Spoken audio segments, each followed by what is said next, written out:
오늘 우리가 함께 볼 말씀은 욥기서의 말씀을 이제 보려고 합니다. 우리가 구약 성경의 역사서를 이제 마치고 이제 욥기서의 말씀을 들어갑니다. 우리가 구약 성경은 여러 이제 내용의 분류에 따라서 다양하게 분류가 있습니다. 모세의경으로부터 시작을 해서 우리가 역사서라고 부르는 여호수아부터 그리고 에스더서까지 역사서라고 부르는 이 책이 있고, 그리고 우리가 보게 된 오늘부터 이제 보게 되어지는 지혜서, 시가서라고 이제 많이 부릅니다. 시가서라고 부르는 구약으로 우리가 들어가게 되어집니다.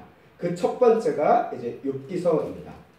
우리가 모세의경을 통해서 우리는 하나님이 어떠한 분인가라는 것을 우리에게 이야기해 줍니다. 그래서 모세의경은 하나님이 바로 이런 하나님이시다라는 것을 명확하게 우리에게 보여줬다고 한다면, 역사서를 통해서 우리에게 지금까지 보여준 것은 하나님의 말씀이 우리에게 무엇을 보여줬냐면, 우리가 세상의 역사를 살아가면서 그 역사 속을 살아가는 믿음의 백성들의 모습이 어떠했느냐라는 것을 우리에게 보여주고 있습니다. 때로는 하나님의 앞에서 그 역사 속에서도 신실하게 살아갔던 순간들이 있었던 반면, 그렇지 못하고 하나님을 멀리하고 세상과 타협하면서 하나님으로부터 멀어졌던 그 백성들의 모습들, 그리고 그런 역사 가운데서 역사하시는 하나님의 이야기를 역사서를 통해서 우리에게 이야기를 해줬습니다. 그래서 우리가 지금까지 하나하나 이제 말씀을 통해서 구체적으로는 아니지만 하나의 흐름을 통해서 지금까지 살펴보았습니다. 그래서 이제 역사서, 모세의경과 역사서를 통해서는 우리에게 뭘 보여주냐? 하나님의 초월적인 개입의 순간들을 우리에게 자주자주 보여줍니다. 하나님께서 나타나시고 하나님께서 말씀하시고 하나님께서 구원하셨다라는 이야기들을 군데군데에서 비춰주고 있어요. 그래서 이 하나님이 어떠한 하나님이다, 그리고 이 하나님이 어떠한 분인지를 너희에게 알려주면서 그 하나님을 향한 우리 백성들의 믿음과 또 순종함에 대한 것들을 강조하는 것이 우리가 모세의경과 역사서의 하나의 흐름이었다, 그 안에 가르침이었다라고 우리가 발견이 되어집니다. 근데 오늘 이제 우리가 보게 될 이제 시가서는 약간 그 관점이 달라요. 왜 뭐가 다르냐면, 시가서는 무엇을 담고 있냐면 하나님의 어떤 초월적인 역사, 또 어떤 그런 말씀하신 그런 기적에 대한 이야기들보다는 뭐가 담겨 있냐면 인간의 고백이 담겨 있습니다. 한마디로 이 인간의 삶에서 치열하게 살아가면서 그 안에서 겪게 되어지는 갈등과 어려움과 힘든 순간, 또는 기쁨과 즐거움과 슬픔, 이런 모든 것들을 겪으면서 그 안에서 갈등도 하고 그 안에서 때로는 낙심도 하면서 깎이고 다다듬어지면서 무엇을 깨닫게 되지만 마침내 하나님의 어떤 역사하심, 하나님의 은혜에 대한 것을 깨닫게 되어지고 그 은혜에 대해서 고백하는 것을 기록했던 것들이 시가서예요. 그렇기 때문에 욥기도 그렇고요, 또 이제 시편도 그렇고 잠언도 그렇고 전도서도 그렇고 아가서도 그렇고 모두 이런 관점으로 다 하나님 인간의 어떤 삶의 모습을 그대로 그리고 그 안에서 하나님의 신앙, 그런 부분들을 드러내고 있는 것이 시가서다라고 우리는 이해해 볼 수 있습니다. 그래서 좀 더 이제 간단하게 표현해보면 이거예요. 우리가 모세의경과 역사서는 한마디로 신앙의 이론서다라고 한다면, 시가서는 뭐냐면 그 신앙의 이론을 가지고 성도의 삶에 적용되어지고 나타난 신앙의 고백서예요. 이런 관점으로 우리가 모세의경과 역사서, 그리고 지혜서라고 하는 시가서를 구분해 볼 수 있습니다. 제가 이렇게 말씀을 준비하면서 이런 관점으로 보다 보니까 깨닫게 되는 신앙적인 의미 하나가 발견이 되어집니다. 그건 뭐냐면, 모세의경과 역사서, 그리고 이 시가서의 순서도 괜히 이런 순서로 잡힌 게 아니다라는 느낌을 받아졌어요. 뭐냐면, 우리의 신앙이 율법과 신학, 그리고 역사라는 하나의 이론으로서는 끝나서는 안 된다라는 것을 우리에게 보여주고 있다는 겁니다. 만약에 거기서 우리의 신앙이 끝난다라고 한다면 시가서는 있을 필요가 없어요. 근데 시가서라는 이야기, 이게 중간에 딱 들어가 있는 의미를 우리가 생각해 보다 보니까 우리의 삶에 우리가 성경이 아무리 잘 알고 또 신학을 잘 배우고 또 그것을 잘 알아도 그것이 우리의 삶에 녹아나지 않는다면, 그것이 우리의 삶의 믿음의 삶의 모습으로 드러나지 않는다라고 한다면 반쪽짜리 신앙에 불과하다라는 것을 이 어떤 성경에 배치된 그 순서만을 통해서도 우리가 말씀을 통해서 발견되어지지 않나라고 저는 문득 들은 생각이 들었습니다. 그래서 욥기서, 시편, 잠언, 전도서, 아가서 모두 이런 치열한 삶의 현장을 통해서 삶의 자신의 어떤 신앙의 경험들을 통해서 결론이 내어지는 것이 무엇입니까? 하나님을 향한 믿음을 고백하는 것이 그 시가서의 한결같이 우리에게 보여주는 하나의 흐름이다라는 것을 우리가 발견하게 된다는 것입니다. 자, 이제 우리가 이 첫 번째 시가서인 욥기서를 이제 오늘 보려고 합니다. 우리 성도님들도 성경을 쭉 읽어 나가시다가 보면 성경 통독을 하시다가 만나게 되는 첫 번째 어려운 산이 어디냐면 레이기입니다. 레이기라는 어려운 산을 만나요. 이게 참 넘어가기가 어렵습니다. 그러나 이것을 어찌어찌 넘어갔다라고 치고 이야기를 또 쭉 읽고 가다가 그 다음에 또 만나는 어려움의 산봉우리를 뽑는다라고 한다면 저는 욥기서를 또 하나 뽑고 싶습니다. 욥기서. 물론 우리가 읽기 어렵다라는 책을 꼽는다라면 뭐 이 두 권만으로 끝나지 않습니다. 우리 선지서들도 만만치 않게 어려워요. 어렵지만 그럼에도 불구하고 우리가 선지서들보다 더 욥기서에 대한 어떤 어려움을 느끼는 부분들이 우리 안에 있는 것 같습니다. 제 개인적인 견해일 수도 있지만 어쨌든 저는 좀 그렇게 느껴져요. 근데 우리가 솔직히 이 욥기서라는 것을 읽어보시면 알겠지만 욥기서 자체는 그 내용 자체가 구조가 복잡하진 않아요. 우리가 선지서가 우리가 어려운 이유 중 하나는 뭐냐면 선지서는 이 내용 구성이 복잡해요. 시간이 막 왔다 갔다 거리고 내용의 흐름이 어떻게 보면 맥이 없어요. 그러다 보니까 선지서가 좀 어려워요. 왔다 갔다 하다 보니까. 그런데 욥기서는 그렇진 않아요. 욥기서가 막 시간이 막 뒤집어지고 막 얘기가 꼬이고 하는 그런 얘기는 하나도 없어요. 그냥 자연스럽게 흘러갑니다. 그래서 그 구조 자체는 이 욥기서는 매우 단순해요. 서론이 있고 본론이 있고 결론이 있어요. 이게 다예요. 이게 답니다. 그래서 서론이자 도입부라고 할 수 있는 1장, 2장 이걸 프롤로그라도 일종의 얘기하는데요.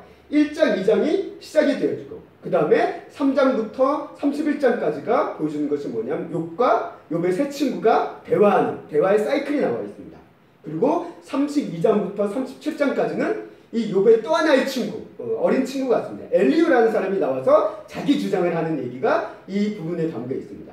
그리고 38장부터 41장까지가 하나님께서 욥에게 말씀하시는 그 말씀의 장면이 41장까지 기록되어 있어요. 다시 말해 3장부터 41장까지는 전부 다 뭐냐면 말하는 거예요. 대화의 장면이에요. 본문이 이겨요.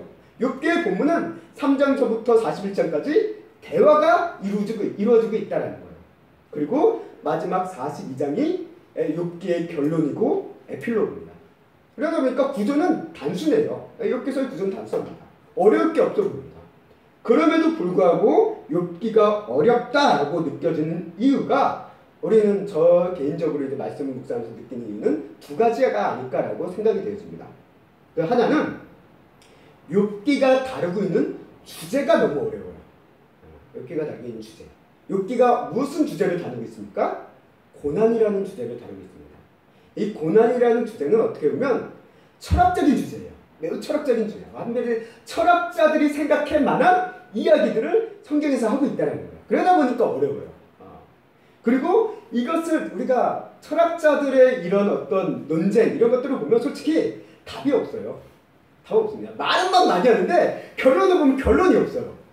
나도 모르겠다. 대부분 그래요. 나도 모르겠다. 욥기서도 비슷해요. 고난에 대한 부분을 아무리 우리가 결론을 내고 이야기 논쟁을 벌여봐도 끝에 가서 보면은 결론이 없어요. 저 이 고난이 왜 왔냐? 내가 이 고난을 겪는 이유가 뭐냐? 이거 몰라요. 모른다는 것입니다. 특히 이 욥기는 또 고난에 대해서 다루긴 하는데 누구의 고난을 다루고 있냐면 의인에 대한 고난을 다루고 있어요. 그냥 보편적인 인간의 모든 고난을 다루는 것을 넘어서서 특정한 사람, 정말 아무 죄도 없고 아무 잘못도 없는 그야말로 편안하게 살 법한 그런 인생이 갑작스럽게 고난을 당한 그런 갑작스러운 고난을 우리가 어떻게 바라볼 것인가 라는 그런 관점에서 우리에게 이야기하고 있다는 거예요.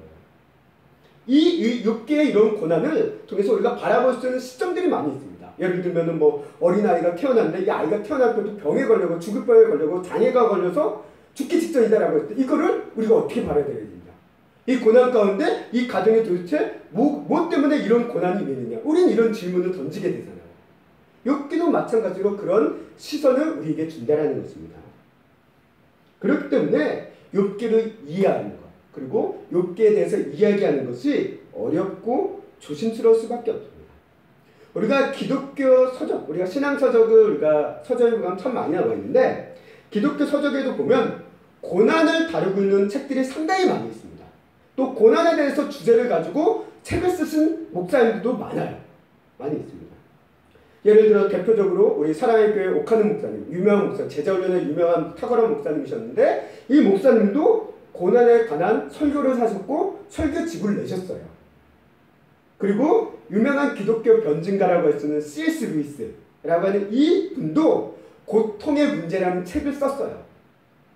그리고 현대 이제 지금 이 현대 시대, 현대 교회에서 가장 영향력 있는 목회자 중 한 사람인 팀 켈러, 이 목사님도 고통에 답하다라는 책을 쓰셨어요. 이 모두 다 뭘 다루느냐, 인간의 고난에 대해서 다루고 있어요. 그 외에 지금 대표적으로 제가 생각나는 사람들에 대해서 이야기했지만 그 외에도 기독교 역사를 통해서 많은 사람들이, 많은 신학자들이 이 고난과 고통에 대해서 고민하고 그것에 대해서 쓴 책들이 적지 않게 있다는 거예요. 왜 그 책들이 그렇게 많을까요? 왜 그렇게 많을까요? 아니 그 유명한 신학자와 목회자가 한 번 결론을 딱 내렸으면, 책을 썼으면 그거 한 권만으로도 충분하지 않았을까요? 그럼에도 불구하고 여전히 지금도 많은 목사님들이 또 많은 신학자들이 고통에 대한, 고난에 대한 책들을 써나가고 있다는 것입니다. 그렇다고 그 책의 내용이 딱 보면 완전히 다르다라는 것도 아니에요. 결국은 내용의 결론은 비슷비슷합니다. 왜 그렇게 고난에 대한 이야기들을 목사님들이 쓰셨을까요? 그 이유는 다른 게 아닐 것 같습니다. 시대가 달라지면서 고난에 대한 형태와 상황들은 달라질 수 있어요. 그것을 바라보는 것에 대해서 도움을 주기 위해서, 설명하기 위해서 거기에 맞춰서 고난이라는 것들을 이해할 수 있도록 책을 쓰기 때문에, 한마디로 시대에 맞춰서 쓰기 위해, 이해를 주기 위해서 책을 쓰시다 보니까 고난에 대한 책들이 계속 나오는 것 같습니다. 결론은 그러나 핵심적인 부분은 다르지 않아요. 어떻게 보면 인간의 삶 자체에 고난이 계속되는 한, 이 고난에 대해서 고민하고 또 고난에 대한 어떤 답과 조언을 주기 위해서 쓰여지는 책들이 끝나는 일은 없을 것 같다라는 제 생각을 해보게 됩니다. 그 대표적인 이 시작점, 고난의 시작점은, 고난에 대한 답을 하는 시작점은 어디에 있냐면 욥기에 있다는 거예요. 욥기에 있습니다. 우리가 욥기의 본문이 다루는 내용, 이 고난을, 인간의 고난을 우리가 어떻게 바라볼 것인가, 이 논제 딱딱하고 어렵고 읽기가 쉽지 않습니다. 그래서 때로는 우리가 욥기를 쭉 읽어보시다 보면 알겠지만 말을 많이 하다 보니까 헷갈려요. 도대체 뭔 소리 하는 거지? 우리가 어떻게 보면은 우리 학자들도 이런 얘기를 하잖아요. 우리가 쉬운 얘기도 어렵게 하는 게 학자의 역할이라고 해요. 왜? 그래 어렵게 써야지 자기가 학위를 받거든요. 그래서 어떻게 보면 간단하게 딱 끝난 얘기를 막 풀어가지고 막 기계 논문도 쓰고 그러다 보니까 헷갈려요. 욥기도 비슷해요. 왜 이렇게 복잡하게 말을 많이 해가지고 이해하기 더 힘들게 만드냐라는 생각을 이제 문득 딱 들게 됩니다. 그래서 이렇게 욥기가 바로 그래요. 그래서 심정적으로 좀 그렇습니다. 또 욥기가 어려운 두 번째 이유는 무엇이냐면, 이거는 어떻게 보면 욥이 겪는 상황에 대한 처절함 때문에, 그것을 바라보는 우리 인간의 감정 때문에 욥기가 우리에게 어렵게 느껴진다라고 저는 생각이 되어집니다. 물론 우리가 인간의 어떤 역사라든가 상황들을 바라봤을 때 욥보다 더 열악한 상황에 처한 사람들의 이야기가 없진 않을 거예요. 분명 세상에 많은 경우들이 있고 많은 상황들이 있으니까 욥보다 더 심각한 상황에 빠지는 경우도 있을지 모릅니다. 그렇잖아요. 우리가 뭐 기독교 역사를 봐도 그렇지만 막 사람들이 얼마나 악해서 그런 사람들을 고문하고 막 하는 그런 가정들을 보면 너무 끔찍해요. 그런 것들을 떠올려보면 욥이 그래도 낫지 않냐라고 우리가 해볼 수 있을 것 같아요. 그렇습니다. 그래서 경우에 몇 번 케이스 바이 케이스지만 경우에 따라서 욥보다 더 어려운 상황에 처할 수 있는, 더 힘겨운 상황에 처할 수 있는 경우도 있을 수 있습니다. 그러나 오늘 우리에게 욥을 통해서 우리에게 보여주는 건 뭐냐? 욥만큼 힘든 인생은 없었다라는 것을 얘기하는 게 아니라 욥을 통해서 우리에게 보여주는 것은 뭐냐면, 욥이 겪는 이 고난, 이 모습은 이 땅에 살아가는 모든 인간들이 겪고 가장 두려워하는 고난의 대표적인 것들을 욥이 다 겪고 있다는 거예요. 욥이 겪는 고난 세 가지가 있습니다. 첫 번째가 뭡니까? 자녀들이 죽어요. 자기 자녀들이 다 읽습니다. 두 번째가 뭡니까? 가진 재산이 다 사라집니다. 빼앗기기도 하고 재난으로 인해서 다 날아가 버려요. 그리고 세 번째 고난은 뭡니까? 자기가 병들어요. 이 세 가지 고난을 겪게 됩니다. 이 세 가지 고난은 지금 현 시대를 살아가고 있는 우리 모든 사람들에게 이런 일이 나에게 생기면 어떡하나라고 두려워할 만한 고난들이라는 거예요. 우리 생각해 보세요. 우리들은 자녀와 또는 우리 가족 누군가가 자신의 곁을 떠난다라고 생각했을 때 그것을 우리는 두려워할 수밖에 없습니다. 슬퍼하게 보세요. 그 사건을 겪는 것 자체만으로도 힘들어요. 그거 고난입니다. 또 하나, 우리가 가진 재산을 잃어버리는 것 우리는 두려워한다는 거예요. 이 재산이 어떤 재산입니까? 내가 땀 흘려서 모은 소중한 재산이잖아요. 태어날 때부터 금수저에서 엄청난 돈을 물려받고 한 그런 경우는 우리는 대부분 잘 없잖아요. 대부분 힘겹게 일을 해가지고 소중하게 모은 돈이에요. 근데 이게 하루아침 만에 다 사라진다라고 생각해 보세요. 어떤 사고를 통해서 사라질 수도 있고, 사기를 당해서 사라질 수도 있고, 그런 상황을 우리가 떠올려 보면 우리는 두려울 수밖에 없어요. 그래서 이 재산을 우리가 잃어버리지 않기 위해서 보험도 들고 또 저축도 하고 투자도 하고 하는 이유가 바로 이게 아닐까 저는 생각됩니다. 혹시 우리 성전들 가운데 난 지금까지 땀 흘려 모은 재산 나는 잃어도 아무 걱정 없어 라고 생각하시는 분 이 자리에 없으시죠? 다 그런 거예요. 인간이라면 어쩔 수 없을 거예요. 내가 노력하고 정말 몇십 년 동안 땀 흘려 모은 이 재산 날아간다는 것 자체만도 상실감이 너무나 클 것 같습니다. 그런데 마지막 고난, 자신의 건강을 잃는 것. 건강에 대한 문제 우리도 두려워합니다. 요즘 우리 한국 사회가 보면 어떻습니까? 건강에 대한 것 엄청나게 신경을 많이 씁니다. 한마디로 어떻게 보면 먹고 살만해졌으니까 그런 이야기도 하는 거겠지만, 그래서 오늘 우리가 광고라든가 이런 것들을 보면 또 잘 팔리는 어떤 물건들을 보면 항상 뭐가 빠지지 않냐면 건강식품 잘 팔려요. 또 물건도 많이 나옵니다. 또 보험에 대한 이야기도 많이 나오잖아요. 꼭 건강해야 됩니다라고 하면서 보험을 꼭 들어야 되는 것처럼 이제 얘기하는 것도 많이 나오고요. 또 이제 요즘 많은 사람들이 또 젊은 사람들도 그렇지만 많이 신경 쓴 게 뭡니까? 몸짱 되는 것. 운동해가지고 근육을 키우고 몸매 좋아지고 하는 이런 건강 관리하는 것 많은 사람들이 신경을 씁니다. 그 이유가 뭡니까? 여러 가지 이유일 수 있죠. 보기 좋게 만들고 하는 우리 건강하면 아무래도 보기 좋으니까 그런 것도 있지만 결론은 뭐냐면 내가 건강을 잃는 게 두렵기 때문에 그래요. 내가 아프면 힘들 걸 알기 때문에 우리는 건강을 잃는 거에 대해서 두려워할 수밖에 없다는 겁니다. 건강을 잃으면 어때요? 나만 힘든 게 아니라 주변 가족도 힘들어요. 힘듭니다. 그러니 건강을 잃는 거 두려워할 수밖에 없다는 거예요. 이 세 가지의 고난은 이 땅을 살아가는 어느 누구라도 가질 수밖에 없는 두려움이고, 이런 고난이 우리에게 임하지 않기를 바라고 있다는 거예요. 그런데 욥은 이 세 가지를 다 겪습니다. 자녀도 잃고 재산도 잃고 건강도 잃어요. 우리 사람들은 보통 어때요? 우리 즐거운 이야기를 좀 보고 듣고 하길 원하지 괴롭고 처절하고 안타까운 이야기는 솔직히 그렇게 잘 듣고 싶진 않아요. 우리 감정이 그렇대요. 그러다 보니까 이 욥기 자체가 우리에게 마음으로 너무 먼 이유가 어려운 것도 있지만 우리 감정이 솔직히 못 받아주는 거예요. 너무 처절해서. 그 상황이 혹시라도 우리에게 하나라도 오면 두려울까 봐. 그런 책이기에 욥기는 우리가 읽고 또 욥기를 이해하고 나가는 게 쉽지만은 않다라는 생각을 저는 해보게 됩니다.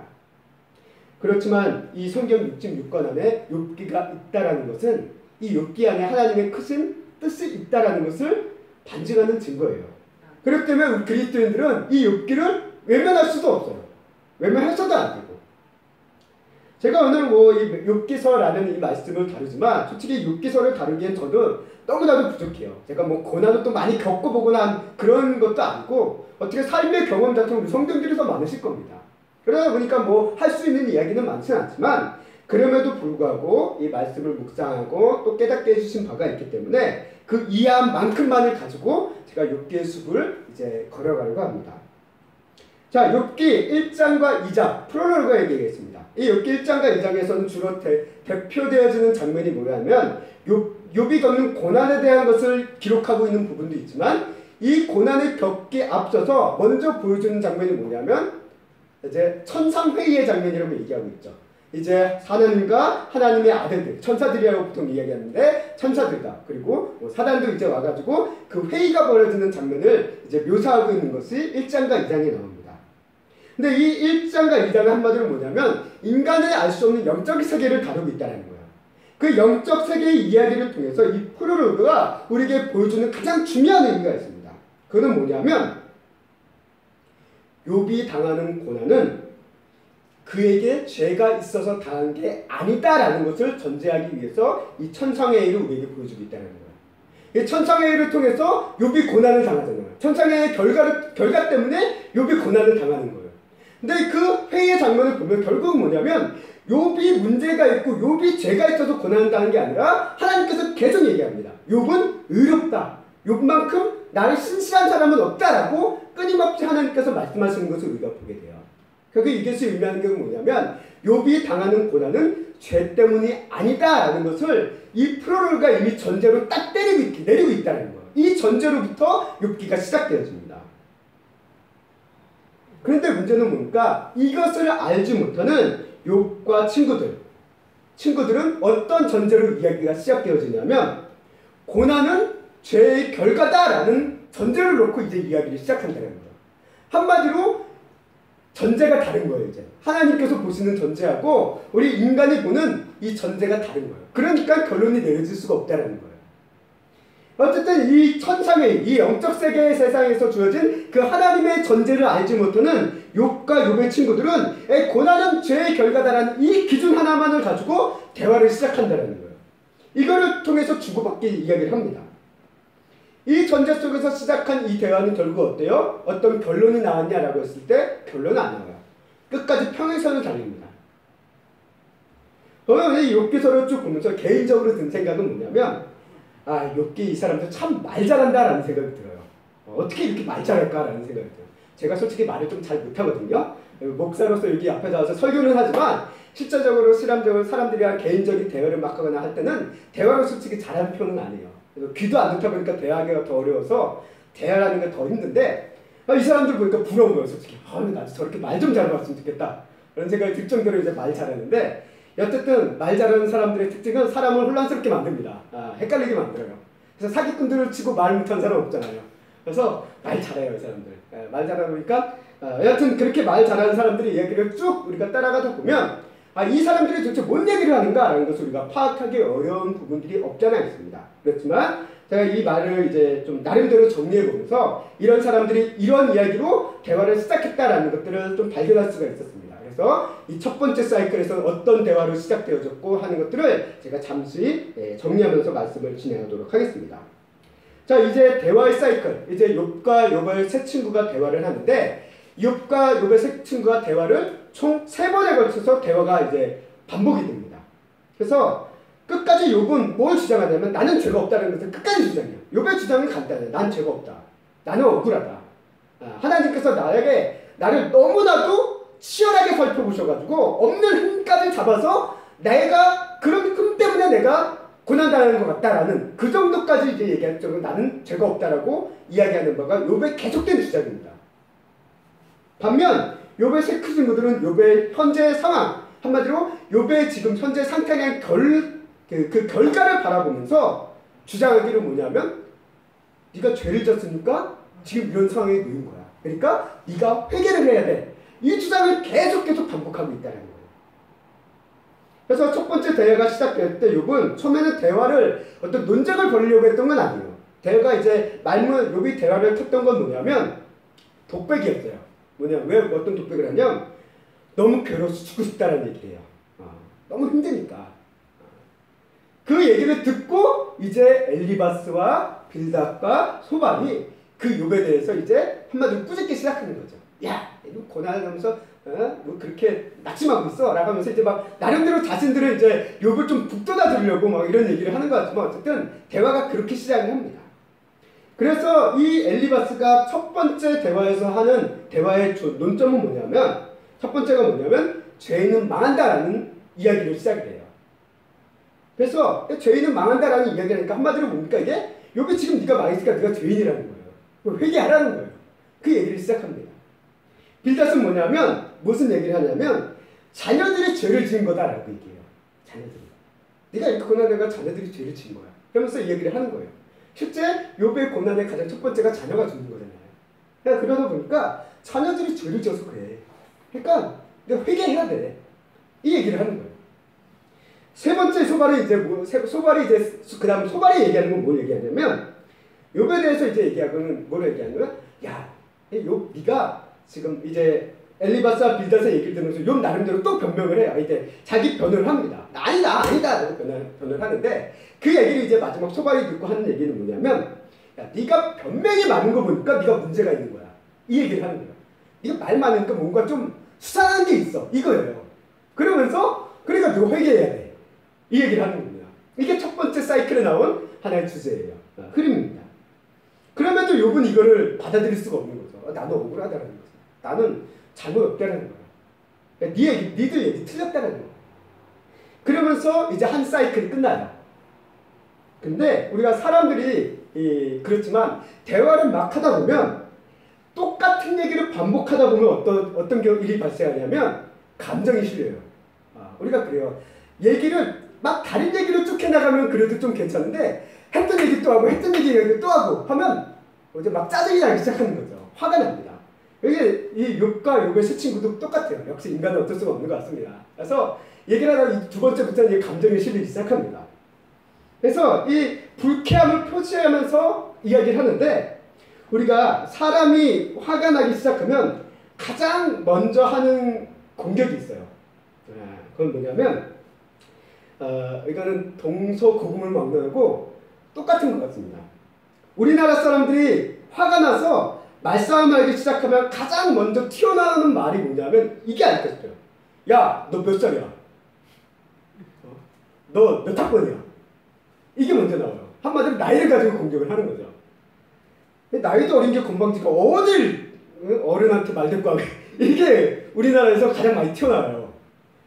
근데 오늘 엘리바스가 딱 그 얘기를 보여줍니다. 오늘 욥기 15장 5절 7절 15장 7절과 10절 말씀을 보면 엘리바스가 이런 얘기를 하는 것을 우리가 보게 됩니다. 우리 7절 말씀 먼저 함께 읽어보도록 하겠습니다. 시작. 내가 제일 먼저 난 사람이냐? 산들이 있기 전에 너가 출생하였느냐? 10절도 함께 읽겠습니다. 시작. 이는 너희가 나를 이게 잘못 나왔습니다. 이게 말씀이 잘못 기록되어 있네요. 10절 말씀은 제가 읽도록 하겠습니다. 우리 중에 머리가 흰 사람도 있고 연로한 사람도 있고 내 아버지보다 나이가 많은 사람도 있느니라. 이게 15장 10절에 나와요. 결국 엘리바스가 나이가 제일 많습니다. 자기에 대해서 얘기하는 거예요. 야, 내가 우리 중에 나이가 제일 있고 내가 네 아버지 뻘인데 어디 지금 말대꾸하고 있어? 이 얘기를 하고 있는 거예요. 이 얘기를 하면서 이 불쾌한 감정을 딱 나이로 찍어 누르면서 자기 주장을 펼칩니다.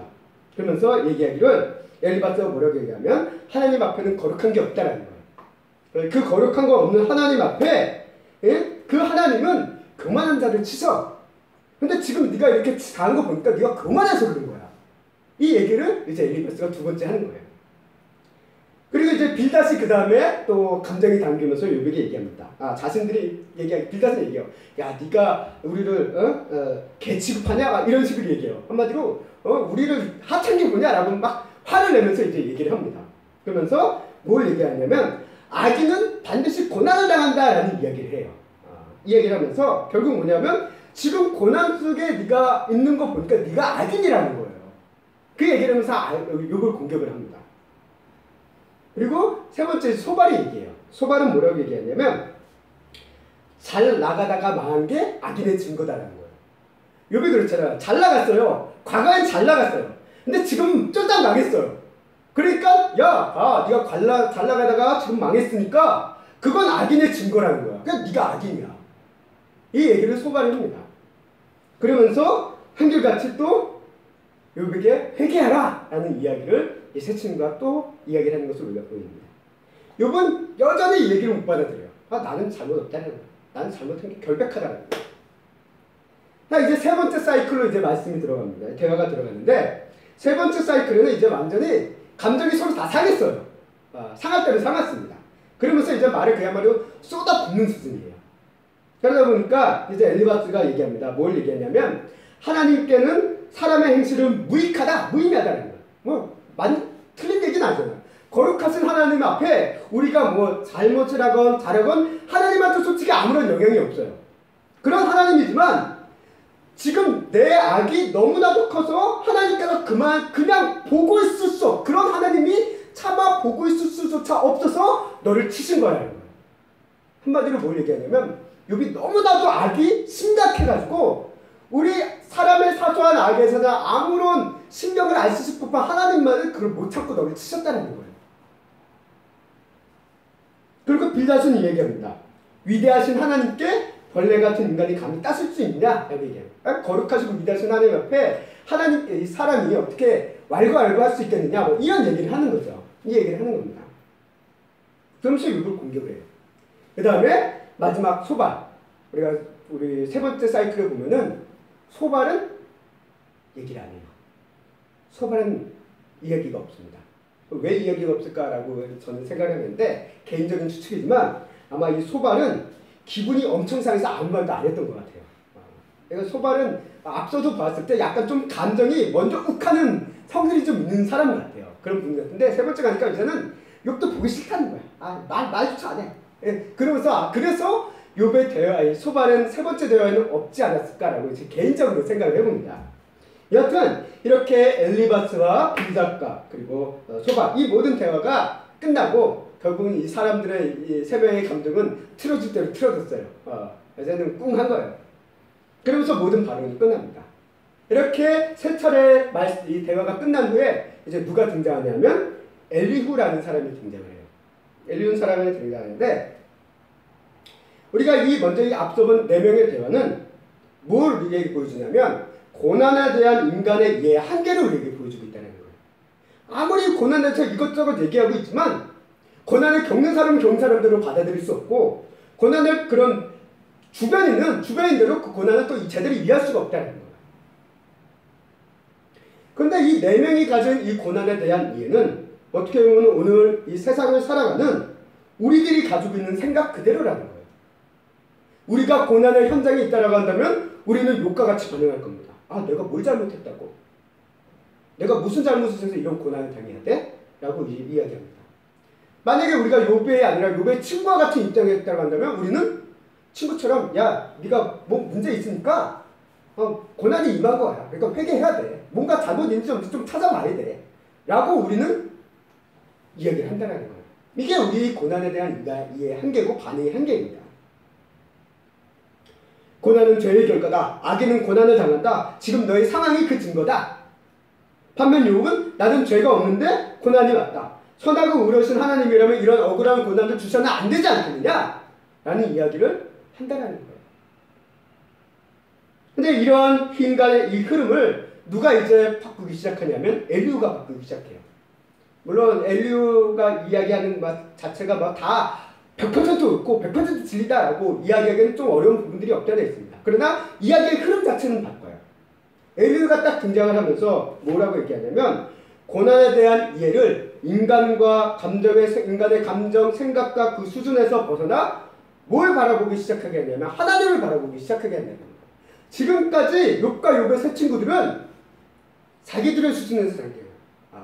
내가 맞다. 우리가 맞다. 하나님이 틀렸다. 라고 얘기하고 이 관점에서 보는 것을 바라보지만 엘리후는 이제 얘기해서 하나님이 바라보며 모든 기준점을 인간의 세상에서 하나님의 세상으로 시선을 바꾸기 위한 그 전환점을 지금 엘리후가 주고 있다는 거예요.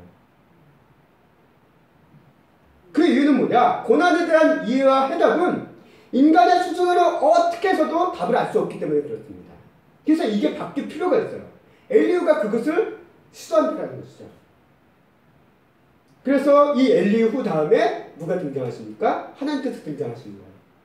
욥과 욥의 친구들이 자신들의 생각에만 짜여가지고 막 이야기를 하다가 이제는 하나님을 바라볼 수 있는 준비가 어느 정도 되어지자 하나님께서 등장하셔서 말씀하시는 거죠.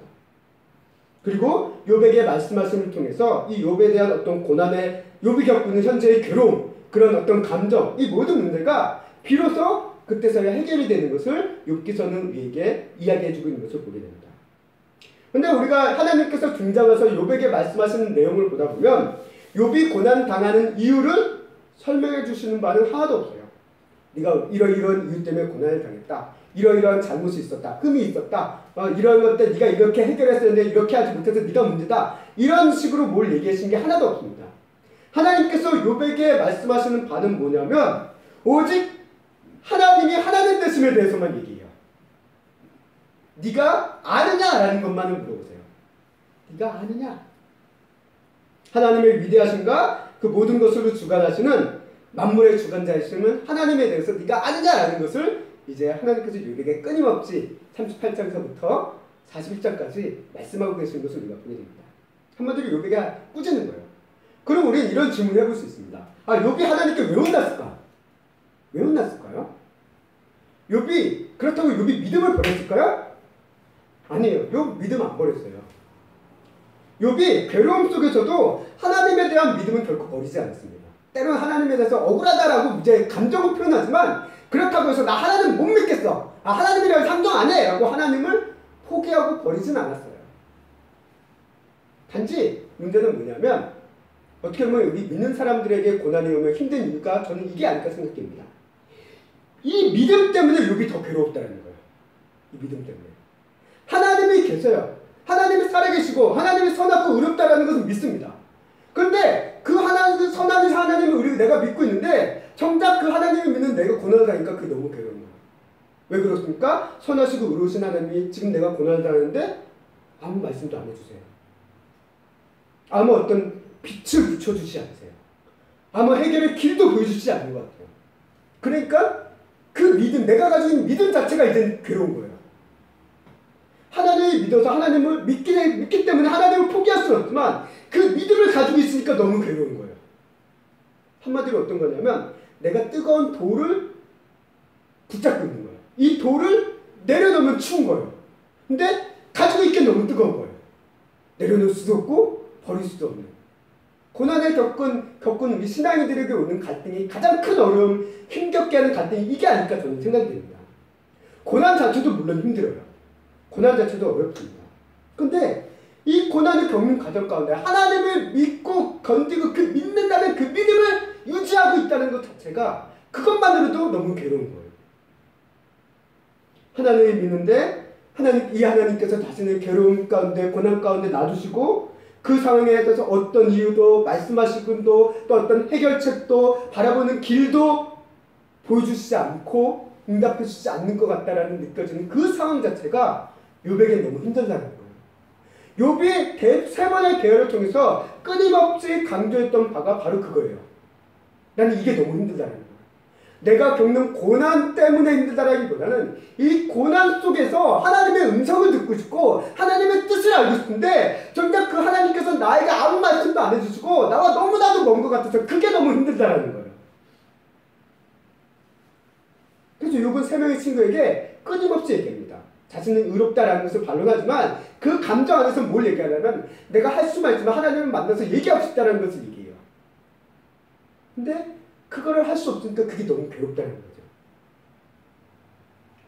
우리 신앙인들도 마찬가지 같습니다. 신앙인들에게 고난이 어려운 이유가 고난 자체가 어려운, 고난이 주는 어려움도 있지만 가지고 있는 믿음 때문에 이 믿음이 주는 괴로움, 이것 때문에 우리 신앙에 있는 고난이 2배로 힘들지 않을까라는 생각을 하게 됩니다. 차라리 안 믿었으면 막 포기하고 막 나갔으면 돼요. 막 될 대로 되라는 식으로 나가도 되는데 믿는 사람이니까 그걸 못하겠는 거예요. 믿으니까. 근데 그게 너무 힘든 거예요. 포기할 수도 없고 또 붙잡고 있으면 너무 괴롭고 하나님을 믿지만 믿기 힘들게 하는 이 감정과 상황이라는 딜레마가 우리 성도를 고난 가운데서 더 힘겹게 만드는 그런 하나의 요인이 아닐까라는 생각을 오늘 말씀을 준비하면서 깨닫게 되었습니다.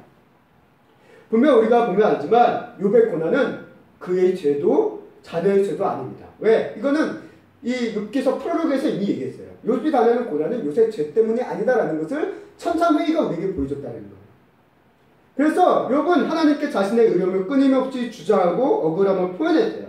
그리고 심지어는 하나님 자신도 욥이 자신에 대해서 욥이 말한 하나님 그게 맞다라는 것을 인정을 해주셨어요. 엘리바스와 그 3명의 친구가 나에 대해서 너희는 잘못 얘기했지만 욥은 나에 대해서 얘기하는 게 맞았다라고 하나님께서는 친히 인정을 하십니다. 그래서 42장 8절 말씀 함께 읽겠습니다. 시작. 이는 너희가 나를 가르쳐 말한 내 종 욥의 말같이 옳지 못합니다. 이게 하나님께서 말씀하세요. 욥은 나에 대해서 이야기하는 게 맞다라는 거예요. 근데 너희가 말한 나는 잘못됐다라는 것을 이야기하셨습니다. 그럼에도 불구하고 그런데 혼나는 건 누가 혼나냐면 욥이 혼나요. 왜 하나님께서 욥을 꾸짖으셨을까요? 욥이 제대로 말했다라고 한다면 하나님에 대해서 잘못 말한 것도 아니에요. 욥이 죄가 있었던 것도 아니에요. 왜 하나님께서 욥을 꾸짖으셨을까요? 그 이유는 하나님께서 욥을 꾸짖은 이유는 저는 단 하나라고 생각합니다.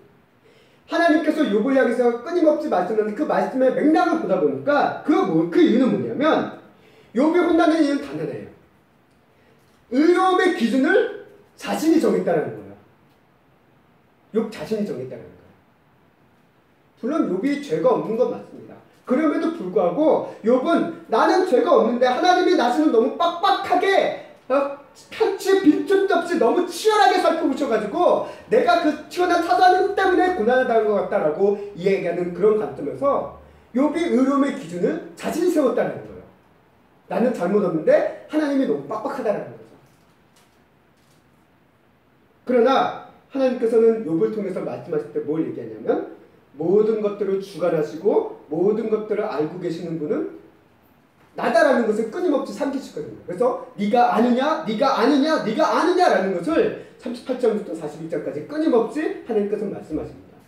결국 이 과정이 뭘 얘기하냐면 의로움의 기준은 판단의 기준은 너가 아니라 나다라는 것을 말씀하고 계신 거예요. 그를 통해서 하나님께서 욥에게 꾸짖는 단아의 문제는 뭐냐면 의로움의 기준이 네가 세운 것이 문제였다는 것을 꾸짖고 계신다는 거예요.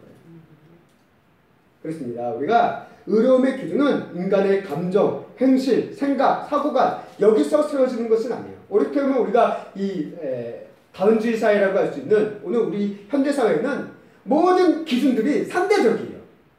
그래서 막 어떤 조직마다 법률마다 종교마다 기준을 다 세우는 상대적인 기준입니다. 그러나 성경에 대해서는 절대적인 기준이 있어요. 그게 뭐냐면 마가복음 10장 18절 말씀에 예수님께서 이렇게 말씀하십니다. 함께 읽겠습니다. 시작. 예수께서 이르시되 내가 어찌하여 나를 선하다 하나님 한 분 외에는 선한 이가 없느니라. 예수님께서 말씀하세요. 선함, 의로움의 기준은 누구냐? 하나님 한 분밖에 없다는 거예요.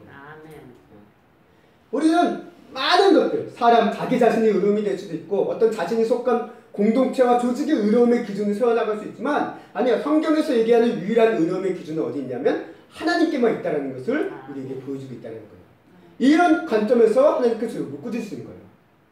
네가 의로움을 세워왔지만 아니다. 그 의로움의 기준은 너가 아니라 나다라는 것을 밝히신다는 것입니다. 그래서 욥은 하나님께서 욥을 꾸짖으신 거예요. 우리 욥기서 자체는 우리에게 고난에 대한 어떤 해답을 주는 것도 아니고 또 고난을 겪을 때 이렇게 해서 문제를 풀어나가면 된다는 어떤 해결 방식을 주는 책은 아닙니다.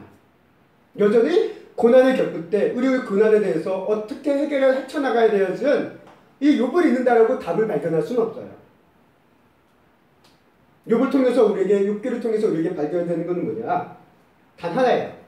그건 뭐냐면 하나님을 만남을 통해서 자신의 고뇌와 갈등, 괴로움을 다 내려놓을 수 있게 되는 그 욥의 순간을 우리에게 보여주고 있다는 거예요. 결국 뭐냐면 우리 인간이 고난의 문제, 해답, 원인 이런 것들을 아무리 생각해봤자 답은 없다라는 거예요. 그러나 그 어렵고 혼란한 그 고난, 그것에 대해서 그 고난을 뛰어넘게 되어지는 순간이 올 수 있는데 그게 언제냐 하면 하나님을 만나게 되는 순간만이 그 고난을 뛰어넘을 수 있는 유일한 해결책이다라는 것을 오늘 우리에게 욥기서가 이야기해주고 있다는 거예요. 고난 앞에 연약한 인간이 고난, 괴로움, 갈등 이거를 해결할 수 있는 방법은 하나님을 만나는 길밖에 없습니다. 다른 어떤 방법을 통해서는 이거는 그 외에는 이루어질 수 있는 길이 없어요.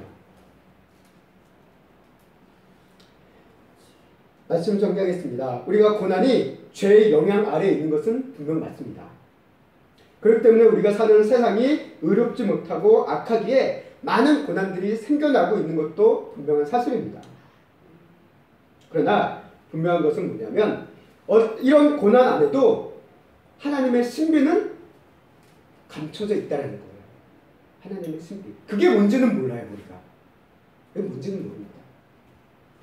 우리는 여전히 많은 고난들을 보며 원인을 찾고 문제 해결을 찾고 또 어떤 답을 찾고 애쓰고 있지만 결론은 답은 없어요. 해결책도 없어요. 고난 속에서 우리가 할 수 있는 게 뭐냐라고 했을 때 성경이 답해 줄 수 있는 유일한 해답은 여기에 있습니다. 로마서 12장 15절 16절 말씀 함께 읽겠습니다. 시작. 즐거워하는 자들과 함께 즐거워하고 우는 자들과 함께 울라. 서로 마음을 같이하며 높은 데 마음을 두지 말고 도리어 낮은 데 처하며 스스로 지혜 있는 체하지 말라. 이게 고난 앞에선 우리 인간의 유일한 반응이고 또 할 수 있는 유일한 일임을 성경은 우리에게 얘기해 주십니다. 우리가 고난을 겪는 사람을 위해서 우리가 할 수 있는 일은 거의 없어요. 거의 없습니다. 고난을 설명하려고 하지 마세요. 설명할 수도 없습니다. 우리는 모릅니다. 고난에 대해서 설명하면 할수록 그 고난을 겪는 사람에게 상처를 주기가 더 쉬워요. 지혜 있는, 그래서 오늘 말씀이 로마서 얘기하잖아요. 지혜 있는 채 하지 말고 겸손하라 라고 얘기합니다. 우리 고난을 겪는 사람 앞에서 우리는 입을 다무셔야 됩니다. 겸손하셔야 돼요. 고난을 이야기하고 해석하고 나름대로 뭐 풀어주려고 애쓰지 마세요. 또 고난을 해결하려고 하지 마십시오. 왜? 우리가 그 고난을 겪는 사람에게 작은 도움을 줄 수는 있지만 고난 자체를 해결해 줄 능력은 우리에게 없습니다. 우리가 할 수 있는 일은 뭐냐면 우는 마음으로 함께하며 그를 위해서 기도해 주는 게 유일한 우리 성도가 할 수 있는 도움이다라는 것을 성경은 우리에게 이야기합니다. 고난의 문제를 해결해 줄 수 있는 건 우리가 아니에요. 누가 해결해 줄 수 있을까? 하나님만이 해결해 줄 수 있다는 거예요. 그 고난을 겪는 사람이 하나님을 만나고 하나님의 뜻을 깨닫게 되어질 때 비로소 그 순간 고난의 그 터널에서 벗어날 수 있음을 욥기서가 우리에게 보여주고 있고요. 또 기독교 역사 가운데 그런 고난 속에 있었던 사람들, 그런 신앙인들의 신앙의 고백들이 우리에게 그것을 이야기해주고 간증해주고 있음을 우리는 보게 된다는 거예요. 신앙의 선배들이 그렇게 이야기를 해왔습니다.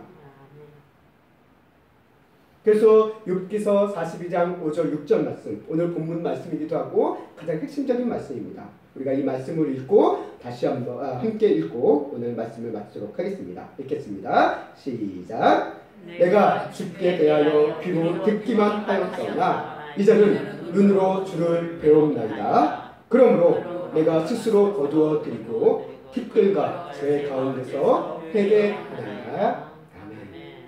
고난 가운데 우리가 아무리 회개를 외쳐도 우리 스스로 의지로는 회개가 안 됩니다. 하나님을 만날 때 비로소 우리가 뭔가를 깨닫고 달라지고 변화가 일어날 수 있음을 오늘 말씀은 우리에게 얘기합니다. 그렇습니다. 고난에 어떤 해결책과 답을 발견할 수 없습니다. 고난 앞에 유일한 길은 겸손하고 우는 자와 함께하고 그저 그 사람이 또 우리가 하나님을 만나게 되어지길, 그저 말씀으로만 귀로만 들은 그 하나님을 우리가 만나게 되어지기를 우리가 간절히 바라며 그 순간 비로소 우리가 고난에서 이겨나갈 수 있는 은혜의 길이 열리게 될 것임을 분명히 확신합니다. 이 자리에 함께하는 우리 세움교회와 건담누리교회 성도님들은 모두 삶 가운데 귀로 듣기만 그 하나님이 이제 눈으로 배울 수 있는 그 놀라운 은혜가 함께하는 우리 성도님들의 삶이 될 수 있기를 주님의 이름으로 간절히 소망하고 축원합니다.